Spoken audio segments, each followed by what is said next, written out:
அசைவ பிரியர்கள் அனைவருக்கும் அன்பு வணக்கம். இன்றைக்கி நம்ம பார்க்கக்கூடிய ரெசிபி ஃபிஷ் ஃப்ரைங்க. மீனை பொரித்து திருப்தியாக சாப்பிட்டதுக்கப்புறம் அந்த எண்ணெயை தூக்கி கீழே ஊற்றும் போது நமக்கு மனசு ரொம்பவே வருத்தமாக இருக்குங்க. இன்றைக்கி எண்ணெயை கம்மியாக வச்சு நம்ம மீன் வறுக்கிறது எப்படி, அதே நேரத்தில் மசாலாவும் உதிராமல் இருப்பது எப்படி அப்படின்னு தாங்க இந்த வீடியோவில் பார்க்க போகிறோம். ஃபஸ்ட்டு மீன் பொரிக்கிறதுக்கு நம்ம மீனை ரெடி பண்ணி வச்சுக்கணுங்க. நான் நல்லாவே கழுவிட்டு நல்லா மஞ்சத்தூள்லாம் சேர்த்து நல்லா வாஷ் பண்ணி வச்சுருக்கேன். பாருங்கள், ஒரு 1/2 கிலோ இருக்குது. இப்போது இதை எப்படி மசாலா தடவுறதுன்னு இப்போ பார்க்கலாம். இந்த மாதிரி ஒரு பிளேட் வச்சுக்கோங்க, நமக்கு ரொம்ப நல்லா வசதியாக இருக்கும் மசாலா அப்ளை பண்ணுறதுக்கு. இதில் 1 டீஸ்பூன் மஞ்சத்தூள் சேர்த்துக்கலாம். தனி மிளகாய் தூளுங்க, நான் இன்றைக்கி 1.5 ஸ்பூன் சேர்க்குறேன். நீங்கள் உங்களுக்கு காரத்துக்கு தகுந்த மாதிரி சேர்த்துக்கோங்க. 1/2 ஸ்பூன் மல்லித்தூள், 1 ஸ்பூன் கார்ன்ஃப்ளவர் மாவு எடுத்துருக்கேங்க. கார்ன்ஃப்ளவர் மாவு மொறுன்னு இருக்கும். 1/2 ஸ்பூன் பச்சரிசி மாவு சேர்த்துக்கிறேங்க. இது நல்லா மசாலா நல்லா உதிராமே இருக்கும், நல்லா மொறுன்னு இருக்கும். அது கூடவே 1/2 ஸ்பூன் சோம்பு எடுத்து நல்லா இந்த மாதிரி பொடிச்சு வச்சுருக்கேங்க. அப்படியே சேர்த்துடக்கூடாது, பொடிச்சிட்டு அதையும் சேர்த்துக்கலாம். அடுத்து ஒரு 4-5 பூண்டு எடுத்து அதையும் தட்டி சேர்த்துக்கலாம். அப்புறம் தேவையான அளவு உப்பு சேர்த்துக்கலாங்க. அடுத்து 1/2 எலுமிச்சம்பழம் எடுத்துருக்கேங்க. இந்த கொட்டை வராமல் சேர்த்துக்கலாம்.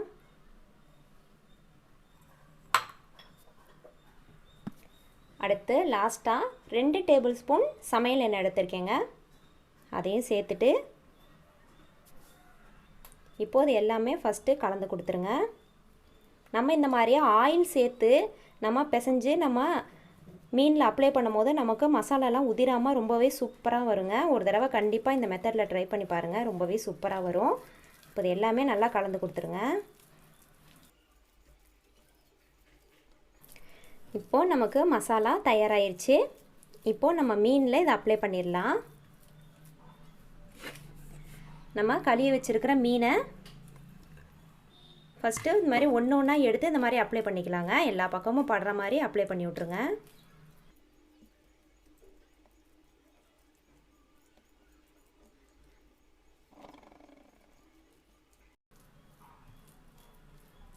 இதே மாதிரி தான் எல்லா மீனையுமே ஒவ்வொரு மீனாக எடுத்து தனித்தனியாக இந்த மாதிரி அப்ளை பண்ணோம்னா நமக்கு ரொம்பவே சூப்பராக மசாலாலாம் அதில் சாந்துருங்க. மீன் எல்லாமே ஒட்டுக்கா சேர்த்து நம்ம மசாலா போடுறத விட இந்த மாதிரி ட்ரை பண்ணி பாருங்கள், ரொம்பவே சூப்பராக இருக்கும். இப்போது எல்லா மீனையும் இதே மாதிரி மசாலா போட்டு வச்சிடலாம்.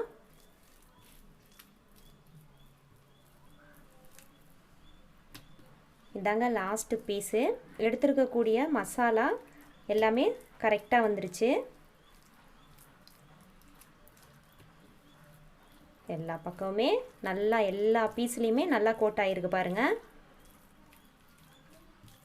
அவ்வளோதான். இப்போ நம்ம என்ன பண்ண போகிறோன்னா இதை அப்படியே ஒரு மூடி போட்டு மூடி வச்சுருங்க. ஒரு 1 ஹவர் நல்லா ஊறிச்சுன்னா ரொம்பவே சூப்பராக இருக்குங்க. 1/2 மணி நேரத்துலேயே கூட பொரிக்கலாம். ஆனால் நமக்கு நல்லா டேஸ்ட்டாக வரணுன்னா, மசாலாலாம் நல்லா சாந்து இருக்கணும்னா நல்லா 1 ஹவர் மட்டும் நல்லா ஊற வச்சுக்கலாம். 1 மணி நேரத்துக்கு அப்புறம் பார்த்திங்கன்னா நமக்கு மசாலாவில் மீன் நல்லாவே ஊறி இருக்குங்க. பார்க்கும் போதே தெரியும் இந்த அளவுக்கு நல்லா ஊறி இருக்கு பாருங்கள்.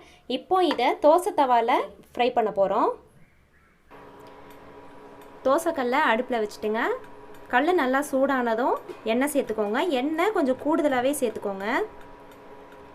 இந்த மாதிரி நமக்கு ஃப்ரை பண்ணுறதுக்கு எண்ணெய் இந்த மாதிரி அளவாக நமக்கு கம்மியாக யூஸ் ஆகுங்க. இந்த மாதிரி தவாவில் நம்ம ஃப்ரை பண்ணும்போது இந்த மாதிரி ஒரு மீனாக சேர்த்துருங்க. மீன் பெருசாக இருக்கிறதுனால நான் 2 மீன் தாங்க சேர்த்துருக்கேன். சின்னதாக இருந்துச்சுன்னா நீங்கள் இன்னும் ஒரு 4-5 பீஸ் கூட சேர்த்துக்கோங்க. இப்போ இது ஒரு பக்கம் நல்லா வெந்து வரட்டும். இப்போது ஒரு பக்கம் வெந்ததுக்கப்புறமா இன்னொரு பக்கம் திருப்பி போட்டுக்கலாம்.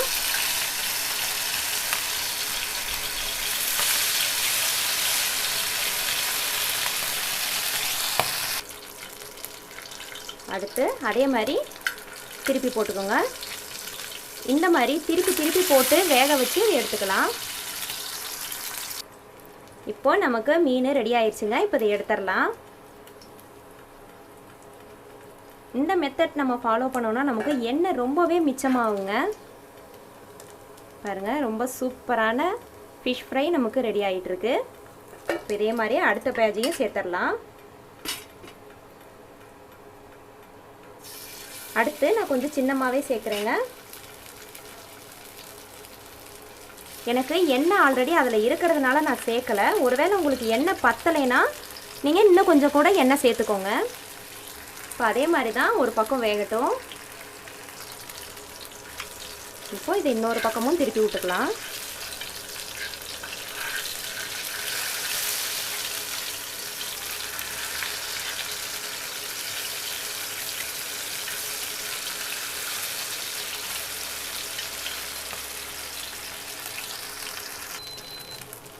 அவ்வளோதாங்க, வெந்துருச்சு. இப்போ இதையும் எடுத்துடலாம் வெளியில்.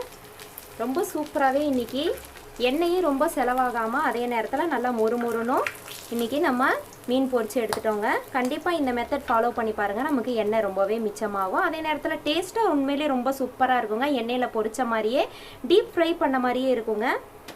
அவ்வளோதான். இதே மாதிரி நீங்களும் வீட்டில் கண்டிப்பாக ட்ரை பண்ணி பாருங்கள். ரொம்பவே சூப்பராக இருக்கும்.